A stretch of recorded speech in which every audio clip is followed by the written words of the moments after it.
ईक्षा Hindi classes में स्वागत है आपका। आज हम क्षितिज पुस्तक के दो बैलों की कथा का चौथा भाग करेंगे। काफी लंबा पाठ है ये, तो इसको एक या दो भागों में नहीं पढ़ा जा सकता। तो आज देखते हैं कहाँ तक हम पूरा कर पाते हैं इसे। शुरू करने से पहले मैं फिर से आपको रोज की तरह याद दिलाती हूँ कि चैनल को सब्सक्राइब जरूर कर दीजिए, लाइक और शेयर कीजिए, दोस्तों को बताइए, बेल आइकन क्लिक कीजिए ताकि आपको पता लगता रहे कि मैं कब नई पोस्ट डाल रही हूँ। तो हम शुरू करते हैं दो बैलों की कथा का तीसरा भाग। पुस्तक जरूर खोल लिया कीजिए। तो दोनों हीरा और मोती, हमने देखा पिछले पाठ में कि हीरा और मोती दोनों भाग गए गया के घर से।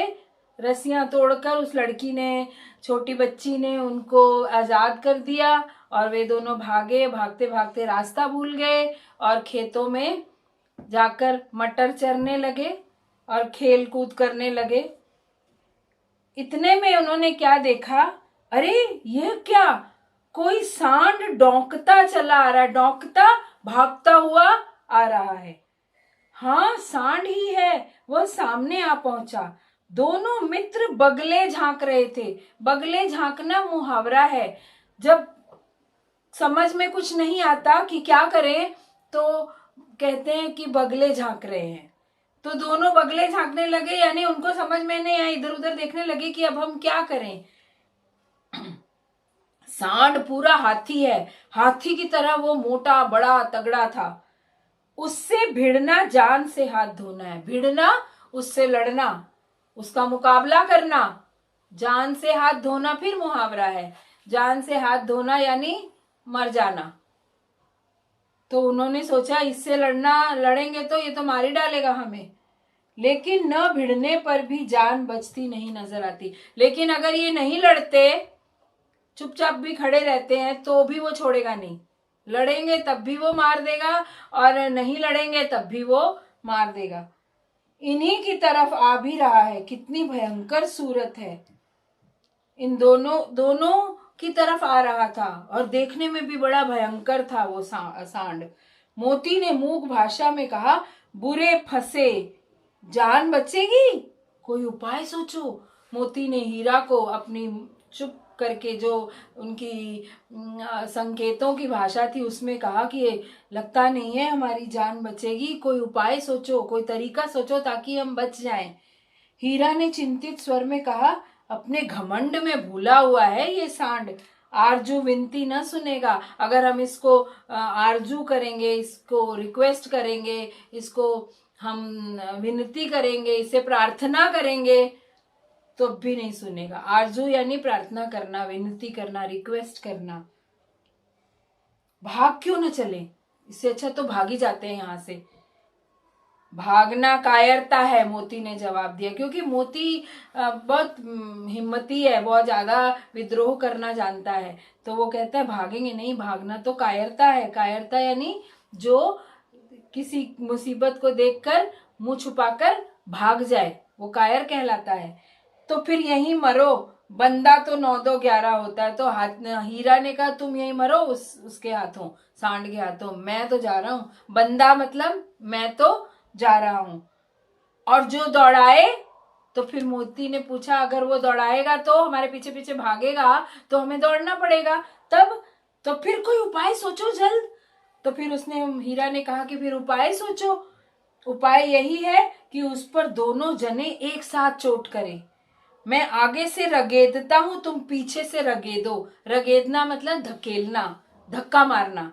तो दोनों ने मिलकर सोचा कि मैं आगे से धक्का मारूंगा और जब वो पीछे होगा तो तुम पीछे से मारना, फिर मैं आगे से मारूंगा, फिर तुम पीछे से मारना, तो दोहरी मार पड़ेगी, तो भाग खड़ा होगा।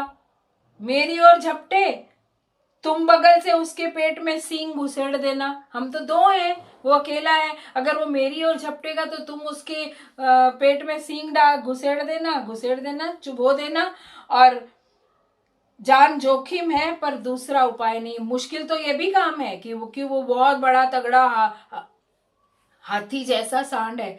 तो है तो मुश्किल काम, लेकिन उपाय तो कोई और दिख नहीं रहा। दोनों मित्र जान हथेलियों पर लेकर लपके। जान हथेली पर लेना फिर मुहावरा है। कितने मुहावरे प्रयोग करते हैं लेखक। जान हथेली पर लेना यानी मुसीबत मोल लेकर लड़ना, जब पता है बहुत कठिन काम करना जिसमें मरने का भी खतरा हो। सांड को भी संगठित शत्रुओं से लड़ने का तजुर्बा न था। तजुर्बा अनुभव, एक्सपीरियंस। संगठित यानी एक से अधिक लोगों के साथ लड़ने का तजुर्बा नहीं था उसको। उसने जब भी लड़ाई लड़ी थी शायद किसी अकेले जीव से ही लड़ी होगी। वह तो एक शत्रु से मल्ल युद्ध करने का आदी था। मल्ल युद्ध कहते हैं आमने सामने युद्ध करना, कुश्ती। मल्ल युद्ध कुश्ती को कहते हैं। कुश्ती एक के साथ ही होती है। एक आदमी दूसरे अकेले आदमी के साथ कुश्ती करता है, उसे मल्ल युद्ध कहते हैं। तो उसको तो अकेले जानवर से लड़ने की आदत थी। ज्यों ही हीरा पर झपटा, मोती ने पीछे से दौड़ाया। सांड उसकी तरफ मुड़ा तो हीरा ने रगेदा। तो जब वो हीरा पर वार करता था तो मोती उसको मारता था, और जब वो मोती पर वार करता था तो हीरा उस पर वार करता था।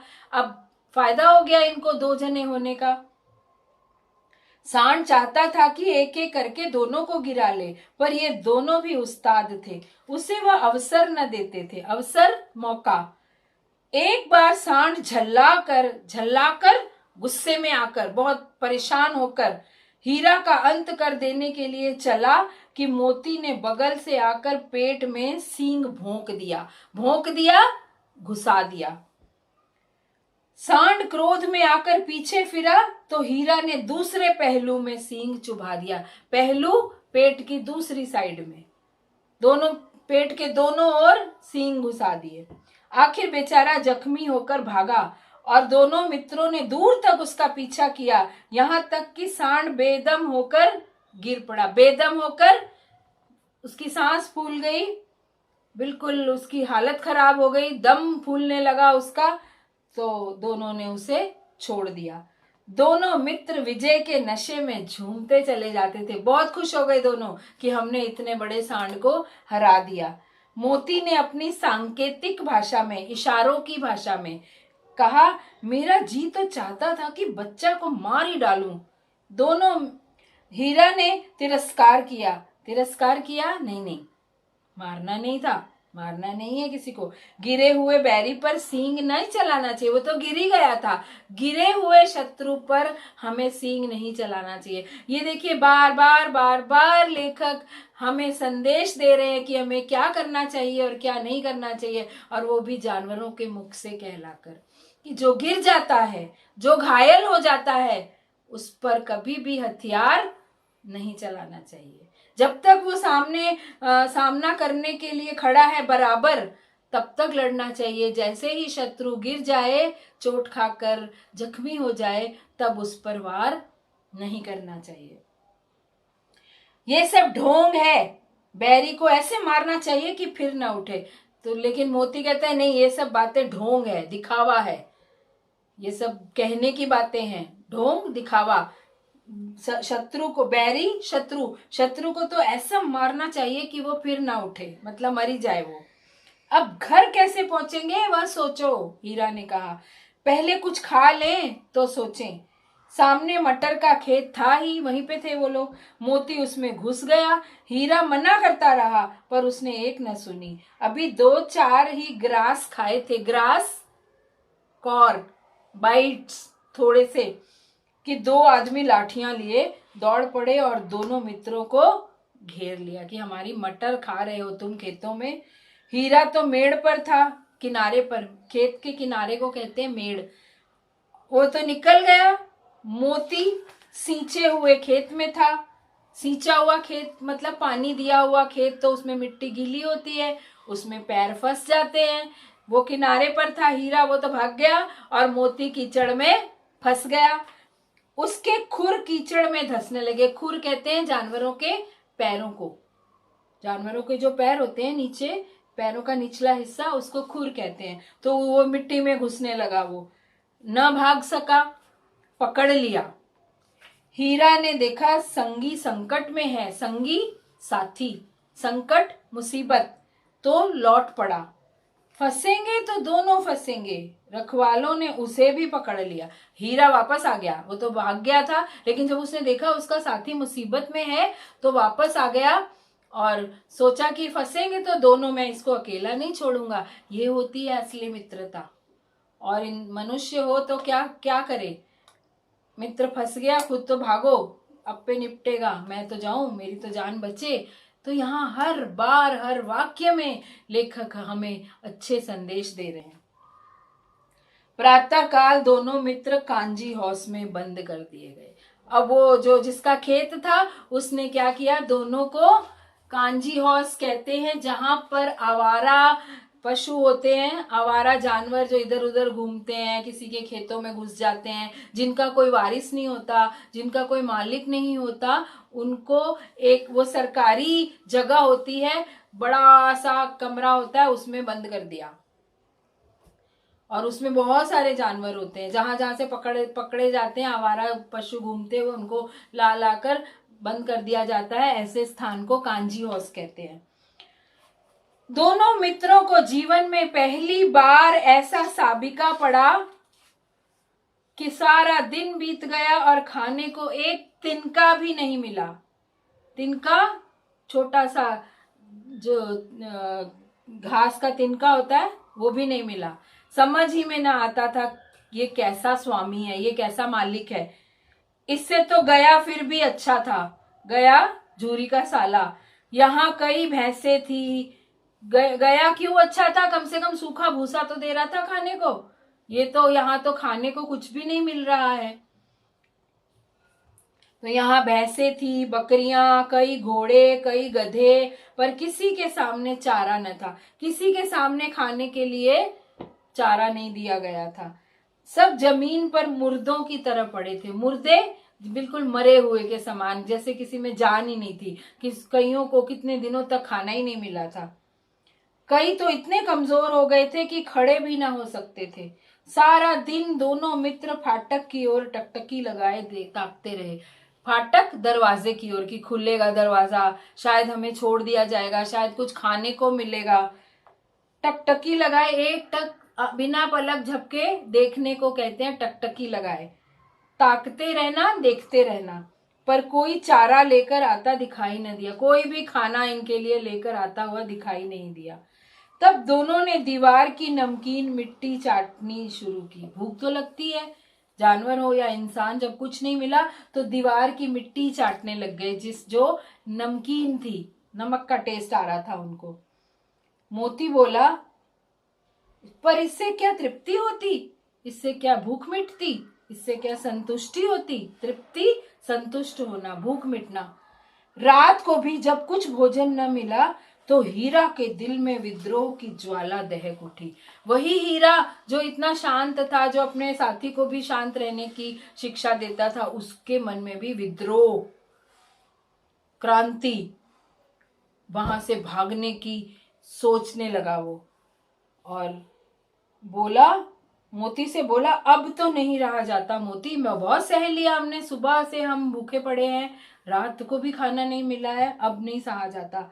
मोती ने सिर लटकाए हुए जवाब दिया, मुझे तो मालूम होता है प्राण निकल रहे हैं, जान निकल रही भूख के मारे।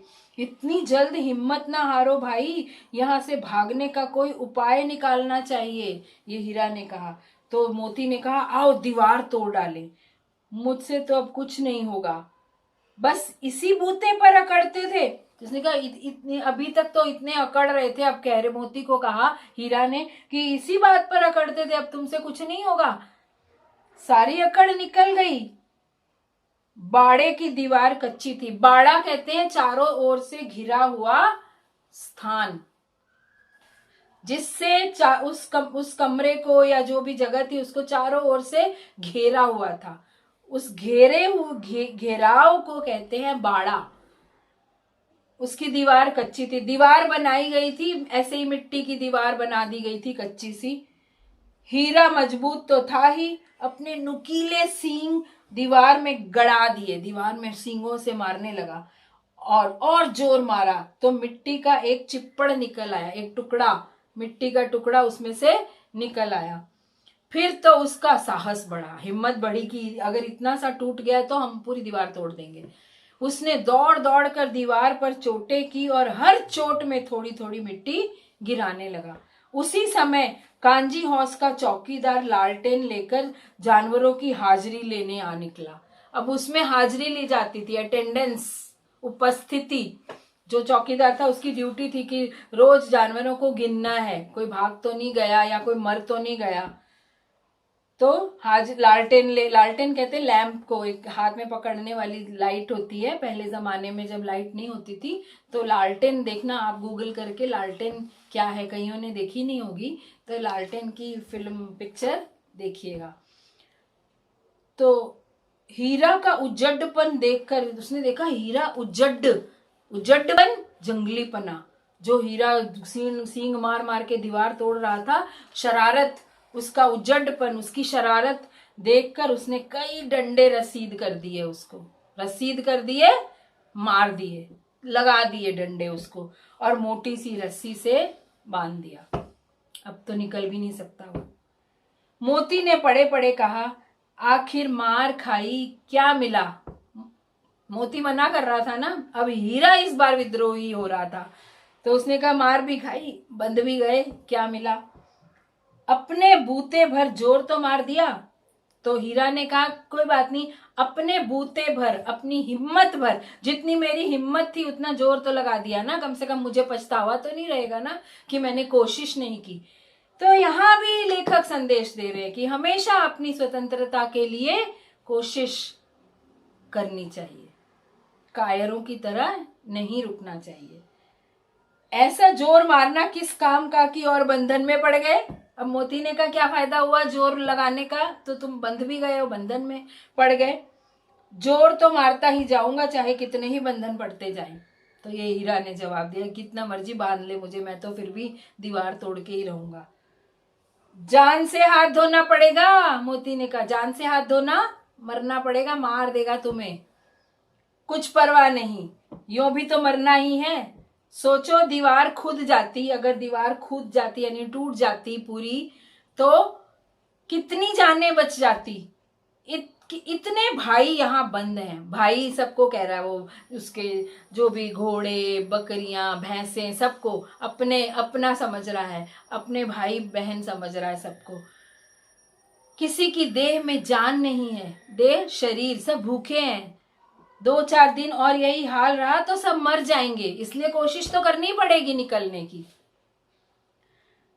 हाँ ये बात तो है, अच्छा तो ला फिर मैं भी जोर लगाता। मोती को भी ये बात समझ में आ गई कि हम बंधन में हैं तो कुछ तो करना पड़ेगा, ऐसे नहीं रहा जाता। हम अकेले नहीं है, हमारे साथ और इतने सारे बेचारे मरने वाले हैं, खाना नहीं मिल रहा है, 2-4 दिन में सारे मर जाएंगे। तो क्या हम चुपचाप पड़े रहें? क्या हम आवाज भी ना उठाएं? क्या हम स्वतंत्र होने की कोशिश भी ना करें? तो यहाँ फिर लेखक संदेश दे रहे हैं कि बंधन में रहना कायरता है। जब तक हो सके, जब तक आखिरी दम हो, जब तक खून की आखिरी बूंद हो, स्वतंत्रता के लिए कोशिश करते रहना चाहिए। फिर मोती ने दीवार में उसी जगह सींग मारा जहां से मिट्टी गिरी थी, थोड़ी सी मिट्टी गिरी और फिर हिम्मत बढ़ी। फिर तो वह दीवार में सींग लगाकर इस तरह जोर करने लगा मानो किसी प्रतिद्वंदी से लड़ रहा है, किसी शत्रु से लड़ रहा है। ऐसे मारे जा रहा था दीवार को जैसे किसी शत्रु से लड़ रहा है। आखिर कोई 2 घंटे की जोर आजमाई के बाद, जोर आजमाई, कोशिश, आजमाना, कोशिश करना, जोर की कोशिश करने के बाद दीवार ऊपर से लगभग 1 हाथ गिर गई। इतनी बड़ी दीवार, 1 हाथ जितनी दीवार ऊपर से गिर गई। उसने दूनी दुगनी शक्ति से दूसरा धक्का मारा तो आधी दीवार गिर गई। दीवार का गिरना था कि अधमरे से पड़े हुए सभी जानवर चेत उठे, जाग गए, सावधान हो गए। अरे ये तो दीवार खुल गई, अब तो हम निकल सकते हैं। तीनों घोड़ियां सरपट भाग निकली, घोड़ियां जो थी वो भाग गई। फिर बकरियां निकली, इसके बाद भैंसें भी खिसक गई, भैंसें भी भाग गई, पर गधे अभी तक ज्यों के त्यों खड़े थे।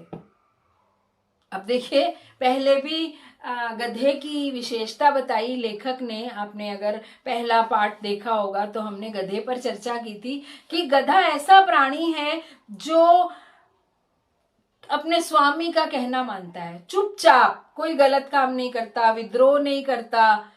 तो वही विशेषता यहाँ उन गधों की, यहाँ ऐसे लोगों के साथ तुलना की गई है जो सीधे होते हैं, जो नियमों पर चलते हैं, जो अपने स्वामी का कहना मानते हैं। तो वो बाहर जा ही नहीं रहे थे गधे, अभी तक ज्यों के त्यों खड़े थे। हीरा ने पूछा, तुम दोनों क्यों नहीं भाग जाते? एक गधे ने कहा, जो कहीं फिर पकड़ लिए जाए तो क्या हर्ज है, अभी तो भागने का अवसर है, हमें तो डर लगता है, हम तो यहीं पड़े रहेंगे। गधों ने जवाब दिया। आधी रात से ऊपर जा चुकी थी। दोनों गधे अभी तक खड़े सोच रहे थे कि भागें या न भागें, और मोती अपने मित्र की रस्सी तोड़ने में लगा हुआ था। मोती भी कैसे भागे हीरा को छोड़कर, और ये आधी रात बीत गई है, गधे सोच में ही पड़े हुए हैं कि जाएं कि ना जाएं, फिर पकड़ लिए जाएंगे तो फिर मारे जाएंगे। क्योंकि ये लोग नियमों को मानना जानते हैं, ये लोग गलत काम नहीं करते। तो यहाँ ये बताया जा रहा है, जो व्यक्ति, जो मनुष्य अच्छे स्वभाव के होते हैं, सहनशील होते हैं, धैर्यवान होते हैं, वो हमेशा शांति से काम लेते हैं, सोच समझ कर काम करते हैं।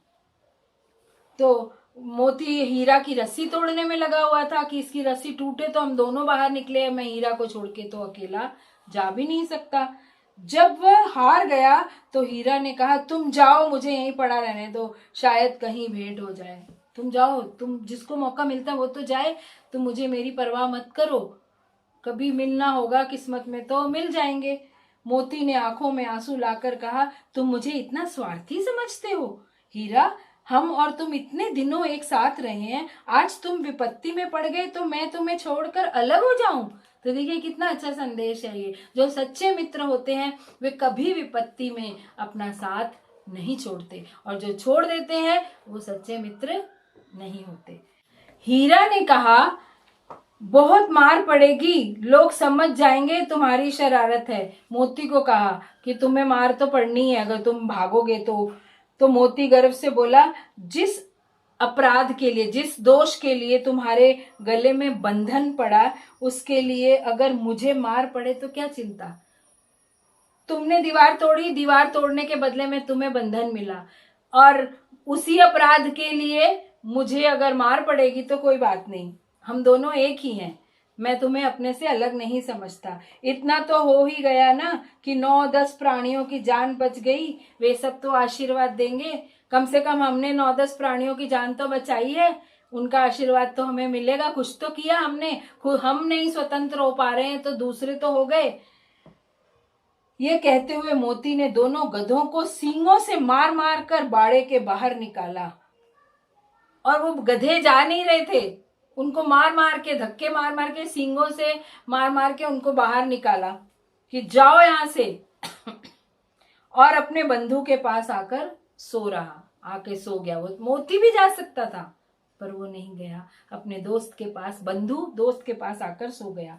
भोर होते ही मुंशी और चौकीदार तथा अन्य कर्मचारियों में कैसी खलबली मची, इसके लिखने की जरूरत नहीं है। जैसे ही सुबह हुई, मुंशी जो हिसाब किताब रखता था जानवरों का, और चौकीदार और बाकी वहां के कर्मचारी, काम करने वालों ने देखा, ये क्या, दीवार टूटी पड़ी है कांजी हाउस की और खाली हुआ पड़ा है, और ये सिर्फ 2 बैल बैठे हुए हैं वहां पर। बस इतना ही काफी है कि मोती की खूब मरम्मत हुई, क्योंकि मोती खुला था, हीरा पर कोई शक नहीं कर सकता था कि हीरा तो बंधा हुआ है, वो कैसे दीवार तोड़ सकता है, जबकि दीवार तोड़ने का काम तो हीरा ने किया था। तो मोती की खूब मरम्मत हुई और उसे भी मोटी रस्सी से बांध दिया गया। तो बाकी हम फिर करेंगे, अगले वीडियो में करेंगे। थोड़ा सा और रह गया है, अच्छी तरह समझेंगे। पूरा चैप्टर करने के बाद थोड़ा सा हम इसमें जो संदेश है वो हम डिस्कस करेंगे। आपको कुछ भी पूछना हो तो कमेंट बॉक्स में आप लिखकर पूछ सकते हैं। तो अब मिलेंगे अगले वीडियो में। अपने स्वास्थ्य का ध्यान रखिए।